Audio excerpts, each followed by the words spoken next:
Ça fait plus de 10 ans, largement, maintenant que je suis passionné à la fois de potager, aussi de permaculture. Je reviendrai sur cette notion de permaculture. J'ai un repère assez précis, c'est que j'ai commencé vraiment à me passionner pour tout ça en sachant que mon premier enfant allait arriver, ma fille Léonie, et elle a 13 ans aujourd'hui.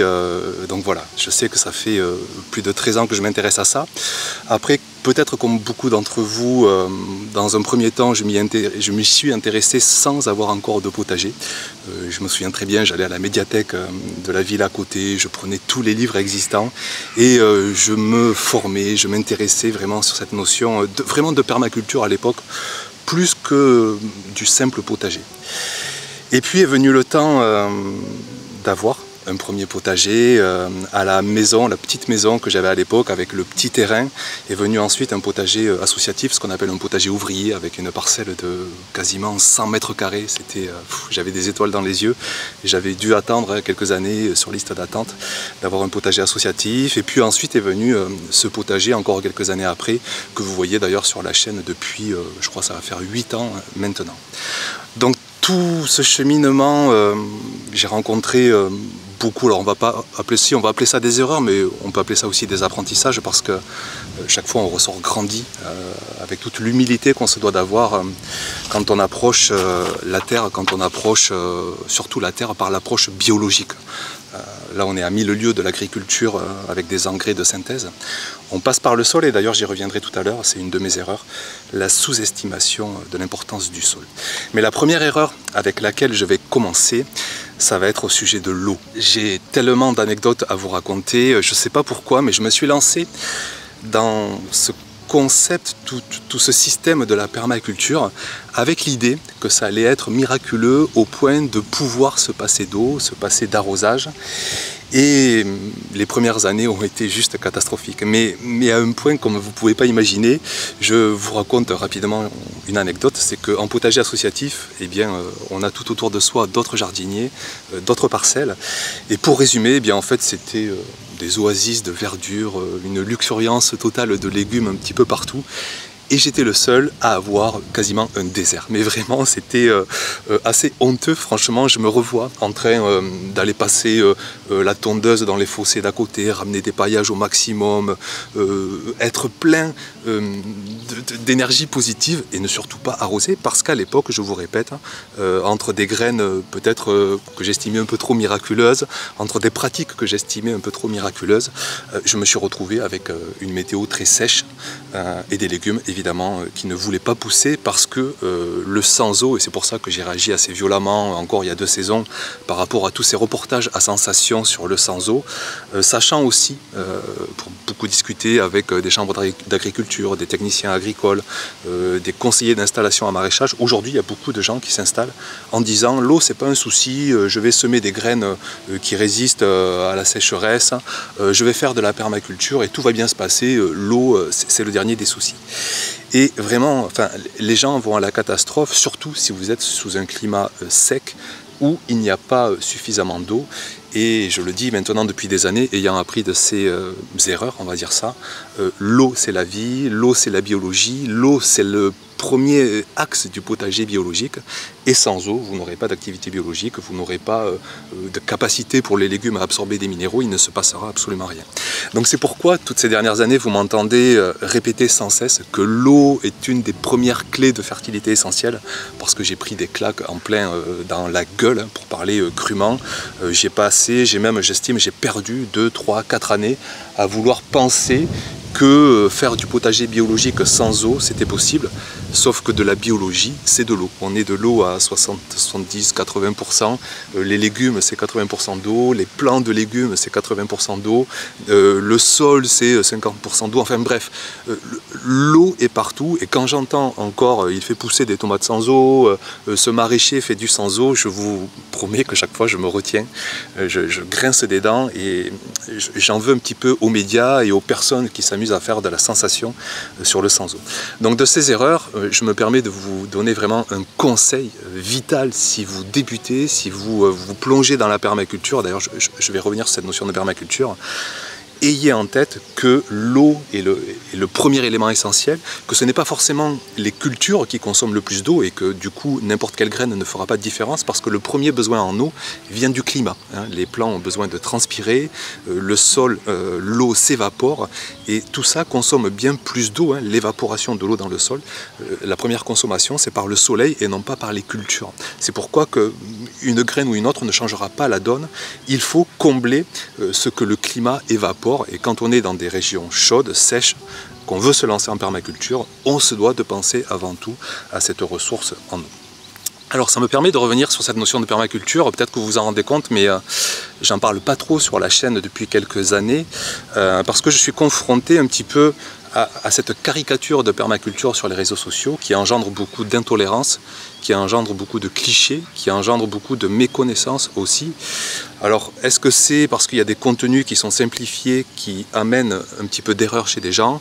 Est-ce que c'est parce que les gens qui vont dans la permaculture, c'est un petit peu pour se réfugier d'un système peut-être trop conventionnel, trop rigide, trop cadré? Moi, je sais que d'ailleurs, quand je m'y suis dirigé, il y a plus de 10 ans maintenant, j'y allais pas de façon innocente, j'y allais pour chercher autre chose que ce qu'on nous proposait dans la, j'ai envie de dire dans la science, dans le conventionnel. J'allais rechercher peut-être un côté aussi spirituel, émotionnel, existentiel. J'avais vraiment envie de me sentir vivant parce que je sortais d'une épreuve professionnelle un petit peu où je ne me retrouvais plus du tout. Heureusement, j'avais un couple, j'avais une famille proche et puis venaient les enfants.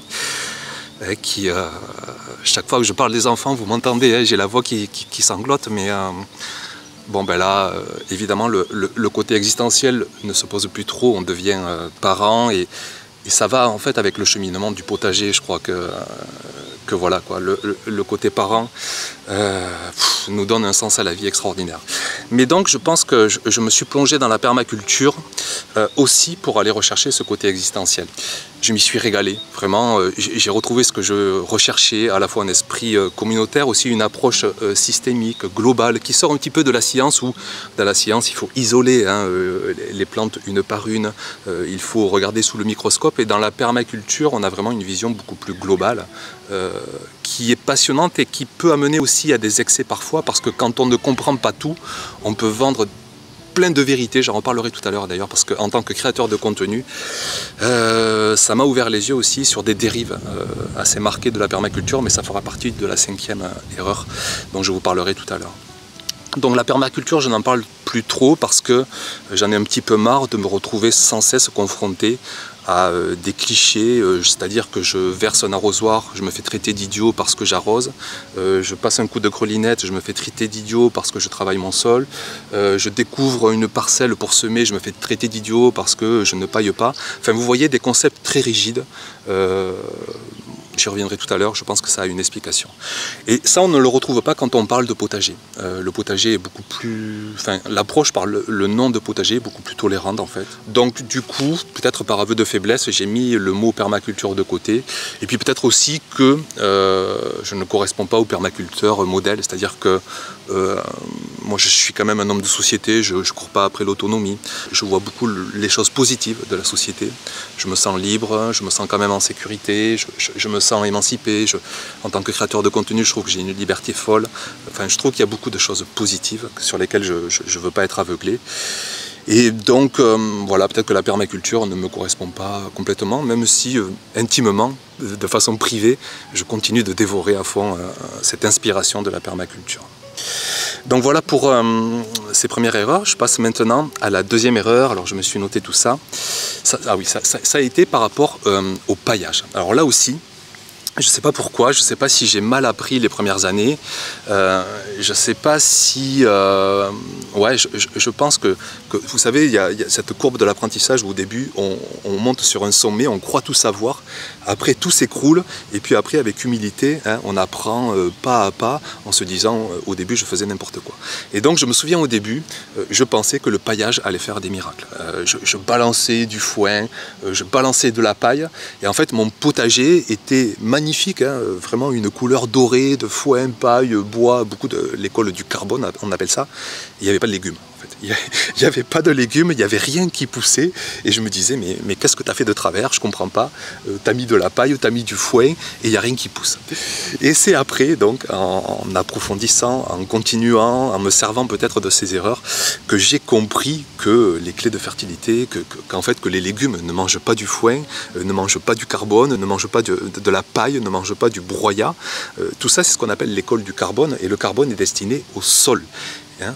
Et c'est le sol ensuite, c'est l'activité biologique qui dégrade tout ça avec l'humidité, avec l'eau, avec les micro-organismes et va s'en libérer des minéraux qui ensuite vont nourrir nos cultures.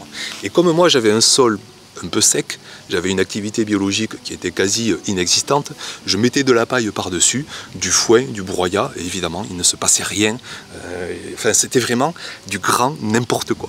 Donc de ces erreurs-là, vraiment j'ai appris ce que vous entendez maintenant sur la chaîne, que je répète sans cesse qu'il faut apporter toute une diversité d'apports, à la fois l'école du carbone, mais aussi pourquoi pas un peu d'urine, un peu d'engrais organique, quelques purins, même si on en reparlera tout à l'heure, c'est pas les choses les plus riches, mais ça peut être aussi du sang séché, de la corne broyée, de la poudre d'os, des engrais bien plus riches en minéraux.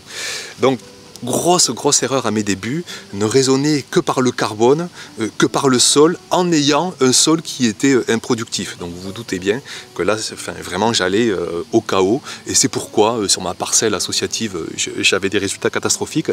Et même sur mes premières années de ce nouveau potager, où là, j'étais vraiment encore en plein dans cette notion de permaculture, de sans eau, de non-travail du sol, de carbone, j'avais des résultats catastrophiques. Et puis, sitôt que j'ai réussi à comprendre qu'en fait, les cultures se nourrissent de minéraux, qu'il faut peut-être parfois penser à la fois à son sol, mais aussi à ses cultures. C'est là où je me suis intéressé donc aux engrais naturels, je répète, mais à l'urine, même aux engrais organiques qu'on trouve parfois en jardinerie, qui sont des condensés de vinasse de betterave, de corne broyée, de farine de plume, de poudre d'os. Et tout ça, en fait, ce n'est pas forcément pleinement destiné au sol, mais c'est destiné à nos cultures. Et ce qui fait que quand j'apporte à la fois de la paille, du foin, qui va servir à améliorer mon sol, mais aussi des petits minéraux rapidement accessibles, j'ai les résultats qui ont été démultipliés rapidement. Donc ça a été une autre erreur, raisonner vraiment pas que par le paillage, en espérant qu'il soit miraculeux, sauf que dans mon contexte, avec un sol pas assez humide, avec une méconnaissance, vraiment, et ça me fait penser d'ailleurs à tous ces gens qui sont en première année en permaculture et qui disent « Wow, c'est extraordinaire, j'ai mis de la paille, du foin et j'ai des résultats de dingue ». J'ai envie de leur dire qu'en fait, ce n'est pas du tout leur pratique qui est responsable des résultats, parce que la paille, le foin, il faut 1 an, 2 ans pour que ça se décompose. Le foin un petit peu moins, on va dire 5-6 mois. Mais ça, mettre de la paille et du foin, ça va jouer sur la 2e, sur la 3e année. Mais la première année, ça va être le sol de départ en fait qui était tout simplement riche. Quand vous vous installez sur une terre, elle n'a pas été exploitée, donc les cultures n'ont pas pompé les minéraux. Et souvent, la première année quand on s'installe, que ce soit en permaculture ou en potager, ce ne sont pas nos pratiques qui sont responsables de nos résultats, c'est le sol de départ. Nos pratiques, elles vont agir sur l'année 2, sur l'année 3, sur l'année 4. Quand on dépose des composts, des paillages, des amendements, eh bien, il faut 1 an, 2 ans pour que ça se décompose, pour que ça se minéralise. Et donc, il faudra reparler plus tard des résultats de nos actions. Donc, attention, quand vous mettez de la paille sur votre sol, ce n'est pas ça qui va nourrir les légumes dans le mois ou dans le 2e mois. Il faut, on le sait, on appelle ça la biodisponibilité des apports. Plus il y a de carbone, plus ça met du temps à être minéralisé, à être absorbable par les cultures. Et la paille, il faut 1 à 2 ans, le foin, il faut 3 à 6 mois, le broyat, il faut 1 an. Alors certes, au départ, ça va aider à garder l'eau, donc ça peut jouer un petit peu sur les résultats. Mais sinon, je vous le répète, il faut plusieurs années pour avoir des résultats. J'ai jamais vu ça.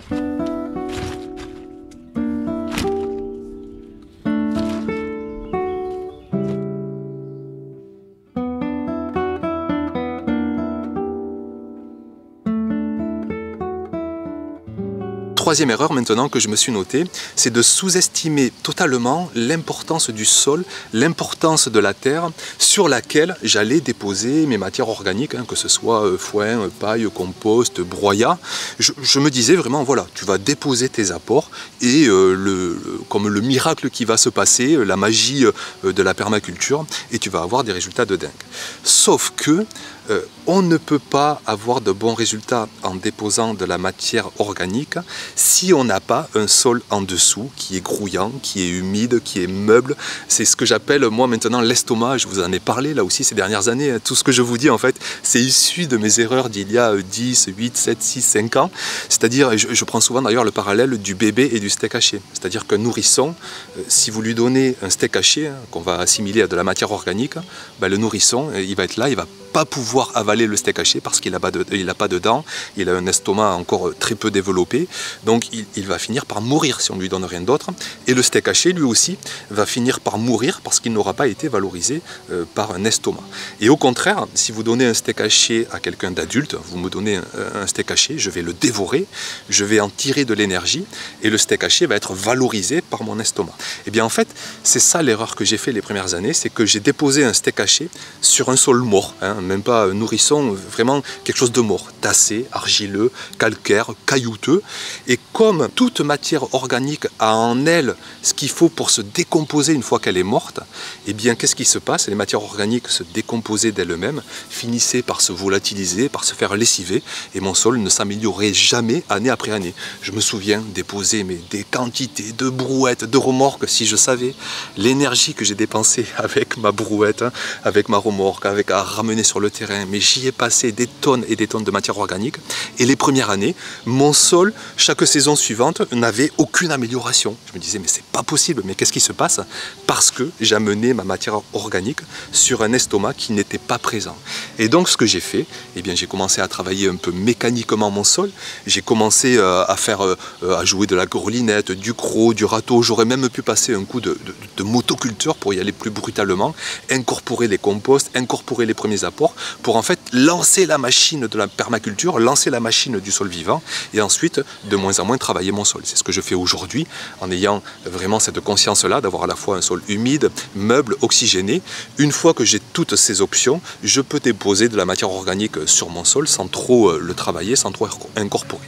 Mais donc vraiment, si vous avez la chance d'avoir une terre franche, ce qu'on appelle une terre de maraîcher avec du sable, avec de l'argile, une belle texture, avec des vers de terre à tout va, eh bien oui, là vous pouvez déposer de la matière organique dessus, elle sera ingurgitée, elle sera valorisée. On voit sur internet des vidéos en accéléré où on dépose de la matière organique et on voit les organismes qui ingèrent tout ça, mais vous pouvez faire la vidéo accélérée chez moi il y a des années, et bien la matière organique n'aurait été nullement incorporée dans le sol. Donc de cette erreur-là, le conseil que je donne, tenez compte de votre sol de départ. S'il est mort, s'il est mal texturé, mal structuré, s'il est compact, s'il est sec, n'allez pas déposer de la matière organique sans auparavant l'aider mécaniquement. En fait, il faut trouver le compromis entre activité biologique et activité mécanique. Si vous n'avez aucune activité biologique, il faut jouer d'activité mécanique, croc, grelinette, râteau, motoculteur dans l'extrême. Et si vous avez une totale activité biologique, vous pouvez grandement réduire l'activité mécanique. C'est un petit peu, moi, tout le compromis, toute la nuance que j'essaie de faire, où je mets le curseur par rapport à l'activité mécanique en fonction de mon activité biologique. Et en parlant de nuance, en parlant de curseur, ça va être l'objet de la 4e erreur.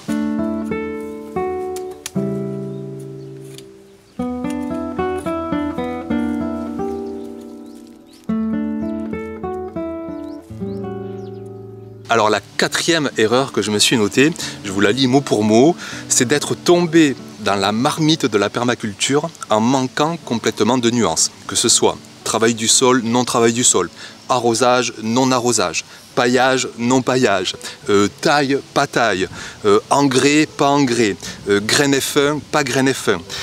Chaque fois, je raisonnais de façon binaire et je trouve que c'est souvent ce qui se passe sur les réseaux sociaux. On est conditionné, je sais pas, on simplifie notre réflexion à dire je fais pas, alors qu'on a la formidable capacité, on a un cerveau qui nous permet de nuancer. Et c'est pas parce que, je prends l'exemple des graines F1 ou non F1. Aujourd'hui sur internet, chaque fois que je parle de graines F1, je sais que je vais y avoir droit, quoi. Je vais prendre cher. Parce que il faut raisonner, non, les graines F1, c'est le diable, c'est l'industrie, ça va pas du tout. Et les graines non F1, c'est extraordinaire, c'est les graines paysannes, anciennes, résistantes, résilientes, biologiques, tout ce qu'on veut. Et il n'y a pas de nuance, sauf que les graines F1, elles sont aussi parfois, j'en parlais avec Charles Dowding, formidable jardinier d'Angleterre, qui a un potager extraordinaire, qui m'expliquait, voilà, petit oiseau, qui m'expliquait, voilà, sur les choux par exemple, il y a des variétés F1 modernes qui sont extraordinaires, qui permettent d'avoir une résistance folle aux maladies. Sur certaines tomates, on va avoir une productivité géniale. Sur certains concombres, on va éviter l'amertume. Sur certains melons, on va avoir un taux de sucre fou. Enfin, ce sont des graines qui sont quand même récentes, qui bénéficient de progrès, d'amélioration. Et sur YouTube, je trouve que quand on parle de progrès, d'amélioration, souvent on se fait montrer du doigt. Alors c'est bizarre parce que vraiment on a des habits par exemple qui sont assez récents. On n'est plus avec des laines de mouton, avec des habits d'il y a 200 ans. Et sur les graines du potager, il y a quelque chose d'assez curieux où il faut vraiment raisonner avec de la graine non F1. Je me demande si ça ne vient pas un peu, et on en parlera tout à l'heure, quelque part du lobbying, du bio, de la permaculture, des vendeurs de graines qui sont exclusivement non F1. Et qui se servent parfois, enfin qui dénigrent très fortement les graines F1 pour vendre leurs graines non F1. C'est pas d'ailleurs l'inverse. Les vendeurs de graines F1 ne dénigrent pas les vendeurs de graines non F1. Donc parfois ça me pose un petit peu question, notamment en tant que créateur de contenu, mais j'y reviendrai tout à l'heure. Donc manque de nuances, par exemple sur le travail du sol. Les premières années, il ne fallait surtout pas que je touche à mon sol, c'était sacré, c'était sain. Si j'allais mettre un coup de grelinette, j'allais tuer l'activité micro-macrobiologique, sauf que pas du tout, hein. En approfondissant constamment mes recherches, en travaillant son sol et puis en visitant, en me déplaçant, je vois tellement de potagers qui sont travaillés, ne serait-ce que sur le premier horizon de 10 cm, et on fait tout sauf du mal. Au contraire, on oxygène, on augmente la population de bactéries, on va peut-être abîmer des réseaux mycélium du champignon, mais on va vraiment offrir le gîte, le couvert, en intégrant un petit peu de matière organique à une tonne d'activités micro-macrobiologiques. Donc entre ne pas du tout travailler son sol et travailler son sol au motoculteur, eh bien moi j'ai trouvé un équilibre, hein, même si Charles Doding, pour le renommer, me disait de laisser tomber la grelinette. Moi ici, dans un contexte argileux, parfois un peu sec, assez caillouteux, j'aime bien toutes les saisons passer un petit peu la grelinette. Je trouve une nuance entre le non-travail du sol et le travail total du sol. Sur l'arrosage, pareil. Alors aujourd'hui, on dit voilà, tu mets un noya ou tu fais de la permaculture, tu mets un paillage et tu n'auras plus à arroser. Sauf qu'un paillage n'empêche pas les plants de devoir transpirer, hein. Le feuillage, il est au-dessus du paillage. Sauf que un besoin en eau, je vous l'ai dit tout à l'heure, il vient à 90% du climat et pas des cultures. Donc certes, un paillage va éviter que l'eau ne s'évapore trop, mais on a un tel besoin en eau dans les régions sèches qu'il faut évidemment combler ce besoin qu'on appelle d'évapotranspiration.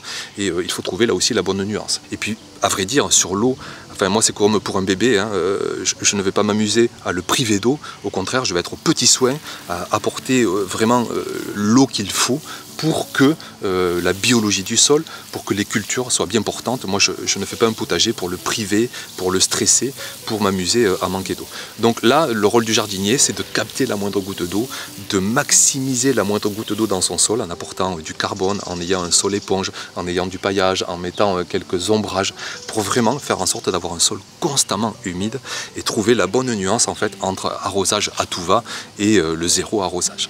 Ensuite, sur le paillage, pas paillage, là aussi, les premiers temps, il fallait que je paille constamment mon potager. Je refusais de voir le sol à nu, toujours ce sentiment de culpabilité sitôt que je voyais un sol à nu. Sauf que, allez, pour encore une fois faire de l'anthropomorphisme, hein, comparé avec nous, en été, oui, on mettra un chapeau, mais en mi-saison, à l'hiver, on peut très bien être exposé au plein soleil sans trop subir de dommages.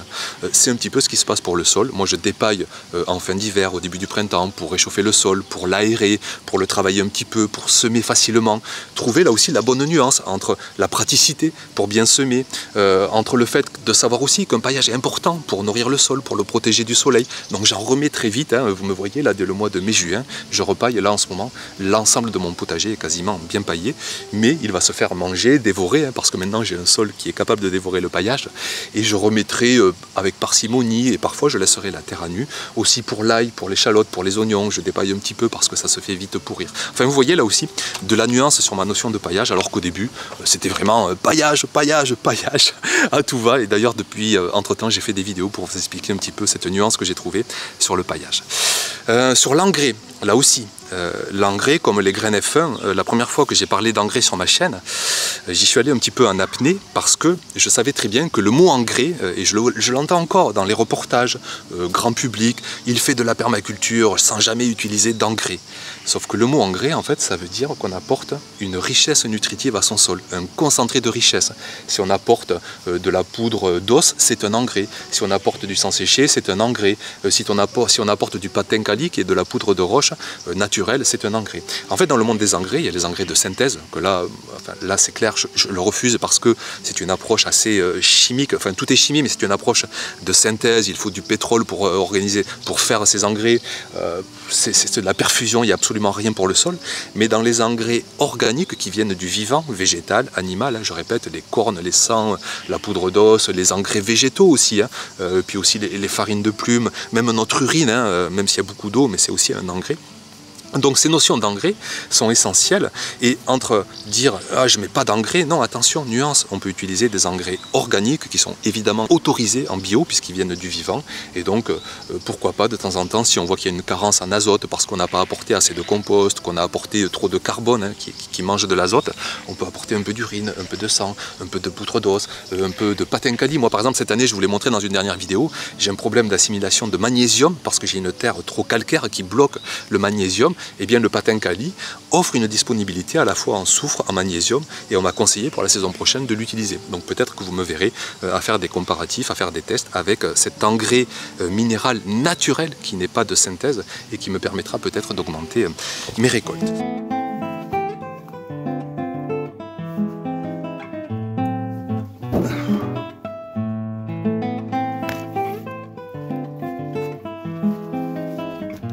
Sitôt qu'on crée une vérité parallèle que la vérité existante, vous savez, qui devient presque un peu triste, un peu conventionnelle, un peu connue, sitôt qu'on propose une vérité parallèle, forcément, on va pouvoir vendre cette vérité parallèle. Quelle est la notion de vérité qui sont induites par du business? Je prends l'exemple du purin, par exemple. Le purin, ça a été un livre à la base il y a 20 ans, 25 ans. Ça en est fait toute une économie. Il y a une vidéo où je vous ai expliqué concrètement que le purin n'est pas un engrais. Il n'y a pas assez d'azote là-dedans pour appeler ça un engrais. Et aujourd'hui, le purin est la première vente en jardinerie. Alors, avec la notion d'engrais, parce que, ok, le purin, il peut y avoir beaucoup d'autres vertus en tant que biostimulant, que fongicide, qu'insecticide. On peut lui prêter peut-être d'autres vertus, et puis simplement de mettre du purin, on s'occupe du potager. Mais sauf que il vaut un prix d'or pour presque rien d'azote dans le bidon. Et ça, moi, ça a tendance à me déranger. Et par exemple, en tant que créateur de contenu, on m'a proposé du purin d'ortie, je ne peux pas mettre ça en avant parce que mes connaissances, mon expérience me font dire que parfois il y a des abus. Alors après, je vais clôturer là pour ces erreurs et je vais rebondir sur mes satisfactions de la permaculture. Et par rapport à ce biais mercantile, ce que je voudrais dire, c'est que je le raisonne un peu tristement, c'est-à-dire que je le raisonne peut-être avec une approche justement scientifique. Juste le purin d'ortie, je vais dire, il n'est pas efficace, mais avec une approche des minéraux. Sauf que avec la permaculture, on s'ouvre l'esprit en fait à une approche beaucoup plus globale, beaucoup plus systémique du potager. Et pour reprendre l'exemple du purin d'ortie, ça va dans une approche peut-être beaucoup plus attentionnelle du potager. Quand on fait du purin, déjà on s'occupe de soi parce qu'on va prendre du temps pour aller découper les orties, pour les faire fermenter, pour les filtrer, pour préparer son purin. Vous savez, on va être un petit peu le Merlin, l'enchanteur qui va prendre soin de son potager. Et puis on va déverser ces petites potions magiques. Et puis souvent, vous le savez, dans la médecine, c'est pas forcément le médicament qui agit, mais c'est l'action de vouloir se soigner, l'action de prendre un médicament, ce qu'on appelle l'effet placebo. Eh bien, je suis convaincu qu'il y ait aussi au potager et qu'il y ait dans la permaculture. Et peut-être que ce purin d'ortie, eh bien, il faut se décloisonner de l'approche purement conventionnelle, scientifique, et accepter qu'il marche par une autre approche que celle simple des chiffres, des minéraux essentiels.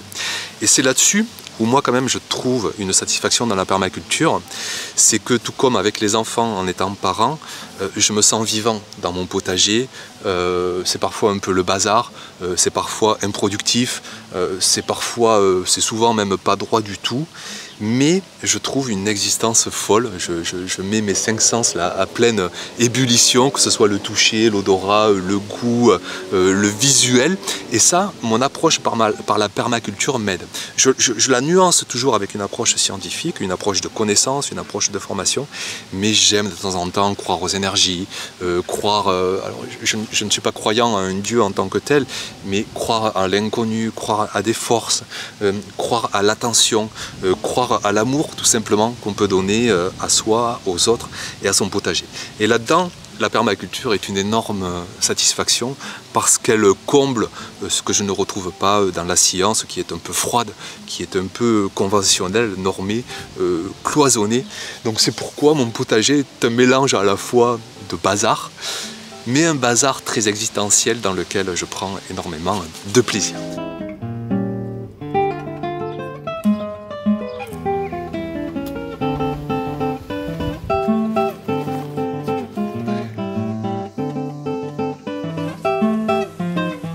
Donc voilà ce que j'avais tout simplement à partager avec vous dans cette vidéo. Évidemment, je pense que j'aurais pu citer 1001 autres erreurs ou apprentissages, mais je vous ai témoigné les premières qui me sont venues en tête. Et puis n'hésitez pas bien sûr dans les commentaires, si vous avez de nombreuses années derrière vous, je dis souvent que chaque année d'un jardinier vaut de l'or, n'hésitez pas à témoigner dans les commentaires à la fois vos erreurs les plus marquantes, vos satisfactions aussi peut-être les plus marquantes, que ce soit par l'approche du potager bio, de la permaculture.